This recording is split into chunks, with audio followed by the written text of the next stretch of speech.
Bismillahirrahmanirrahim. Assalamualaikum warahmatullahi wabarakatuh. Innal hamdalillah nahmaduhu wa nasta'inuhu wa nastaghfiruh wa na'udzu billahi min syururi anfusina wa min sayyiati a'malina. May yahdihillahu fala mudilla lahu wa may yudlil fala hadiyalah. Asyhadu an la ilaha illallah wa asyhadu anna Muhammadar abduhu wa rasuluh.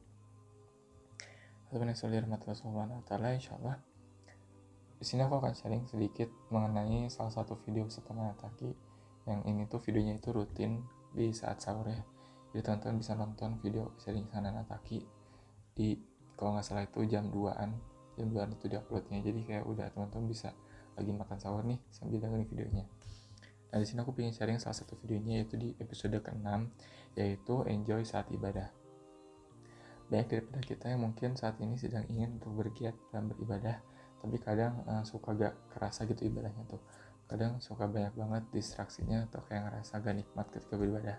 Nah di sini ada cara-caranya gitu ya. Tapi pada akhirnya teman-teman, ketika beribadah itu, kenapa sih Allah menyuruh ibadah sholat itu untuk khusyuk gitu? Ketika Allah menyuruh ibadah sholat itu ya kita harus khusyuk. Terus kalau misalkan dalam berzikir harus sungguh-sungguh. Terus kalau lagi ngaji bahkan sampai dikatakan sampai menangis dan sampai bersujud. Allah katakan dalam surat Maryam ayat ke-58, Idza tutla alaihim ayatul rahmani kharru sujada wa bukiya. Apabila dibacakan ayat-ayat Allah yang Maha Pengasih kepada mereka, maka mereka tunduk sujud dan menangis. Maka kita perlu untuk tahu gitu gimana caranya untuk bisa nikmat dalam beribadah. Dari baik itu sholat, baik itu ibadah-ibadah lainnya gitu, baik itu ngaji dan lain sebagainya. Nah dalam suatu hadis Nabi itu mengatakan setidaknya ada 3 perkara yang perlu kita miliki agar kita dapat merasakan nikmatnya beribadah. Halawatal iman, dimana halawah itu artinya indah, artinya itu nyaman, artinya itu enjoy, pokoknya artinya itu santai dan enjoy dan nikmat dan indah gitu. Sedangkan iman di sini bukan iman dalam artian percaya kepada Allah, tapi iman dalam artian ibadah.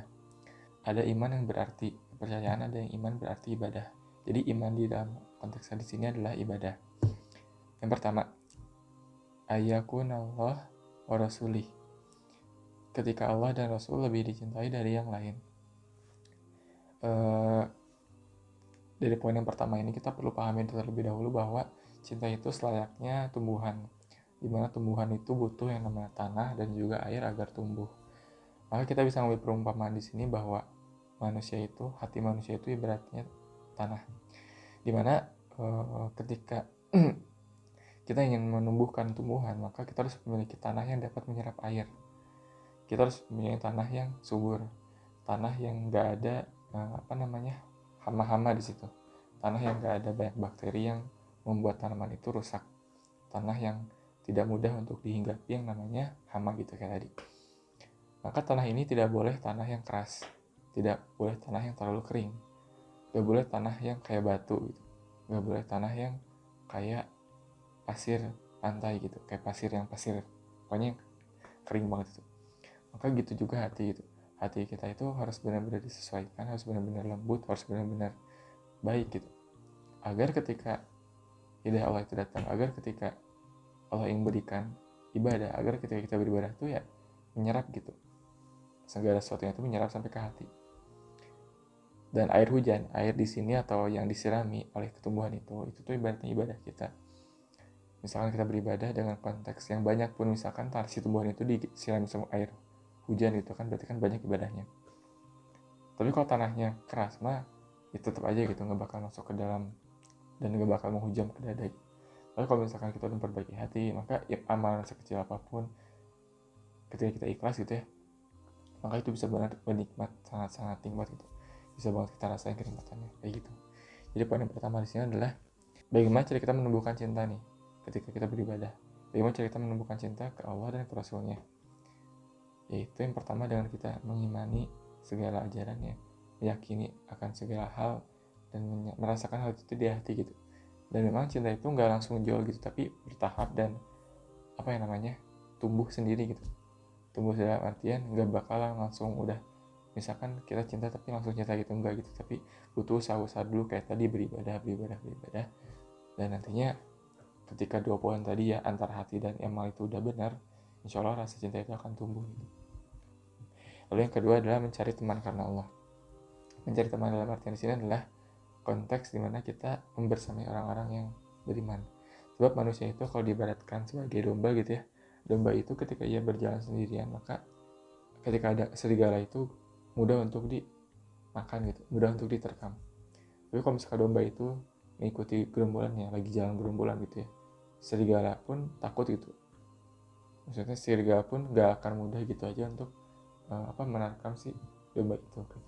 Maka manusia itu ketika ia beriman itu ibaratnya ya ia itu sedang berjalan, dan semakin banyak ia berjalan bersama-sama maka dia semakin mudah gitu mendapatkan guides, mendapatkan penyemangat. Karena kalau misalnya kita bersama dengan orang-orang yang soleh gitu, kita tuh melihat amalan mereka tuh kayak kita tuh bawaannya itu termotivasi untuk melakukannya juga, atau kita itu bawaannya itu pingin nyaman dengan kondisi yang kayak gitu. Beda kalau misalnya kita sedang sendiri, maka peluang-peluang kita untuk menjauh itu suka aja ada gitu ketika sendiri itu. Dan ya itu penting untuk mencari namanya lingkungan tadi. Dan lingkungan juga nggak sebatas lingkungan yang nyata, tapi lingkungan yang maya gitu. Misalnya kayak di media sosial, kadang kita nih misalkan kita tuh udah sering-seringnya untuk memilih-milih orang-orang yang kita temani dan lingkungan apa yang kita ikuti, tapi kita lupa terhadap poin kedua, yaitu media sosial. Bagaimana cara kita untuk menggunakan media sosial, bagaimana cara kita untuk memfollow sesuatu yang baik gitu, memfollow sesuatu yang membawa ketaatan. Dan sayangnya masih banyak daripada kita yang ketika kita udah berinisiatif menselektif lingkungan kehidupan sehari-hari kita, tapi kita lupa untuk menselektif apa-apa yang kita follow di media sosial, sehingga informasi yang masuk dan apa-apa yang masuk ke kita pun setiap harinya ya ternyata tetap aja buruk gitu, kayak gitu. Jadi penting ya, pertama tadi mencari teman yang soleh karena Allah, yang kedua membuat lingkungan yang baik atau mencari lingkungan yang baik, baik itu yang nyata maupun yang maya, yaitu di media sosial kayak gitu. Nah, yang ketiga itu adalah membenci kepada dosa sebagaimana membenci api neraka. Kata ulama, awal daripada kebaikan itu adalah meninggalkan dosa. Kata Ali radhiyallahu anhu, siapa yang menjaga pandangan di siang hari, maka Allah akan berikannya nikmat ibadah di malam hari. Kita ini kan lagi puasa sekarang, kita lagi beramal puasa, maka bagaimana caranya biar kita itu nanti itu nikmat ketika berbuka, bagaimana cara kita untuk nikmat ketika nanti selesai ibadah ini kita lakukan.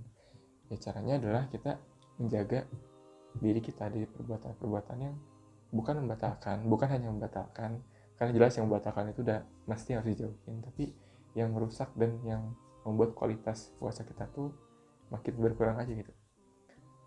Lalu katakan ada yang berpuasa itu hanya karena menahan lapar dan haus, dan itu adalah kondisi yang anak SD pun bisa gitu. Nah kita harus bisa untuk dengan puasa itu nggak semata-mata menahan lapar dan haus, tapi bisa menahan nafsu, menahan amarah, menahan perilaku-perilaku yang gak baik, menahan pandangan dan lain sebagainya. Karena dengan kita menahan hal itu tuh insya Allah kita akan mendapati yang lebih daripada lapar dan haus, mendapati sesuatu yang lebih istimewa kayak gitu. Gak mungkin kita menikmati ibadah kalau misalkan kita masih melakukan suatu amalan yang buruk. Gak mungkin kita menikmati Ramadan kalau ketika kita sedang berpuasa itu kita itu bawaannya itu marah terus, bawaannya itu gak bisa menjaga pandangan, bawaannya itu selalu membicarakan orang lain atau menggosipkan orang lain. Gak mungkin kita menikmati nikmatnya ibadah kalau di sisi lain kita masih suka tidak menjaga diri kita daripada perbuatan yang maksiat kayak gitu.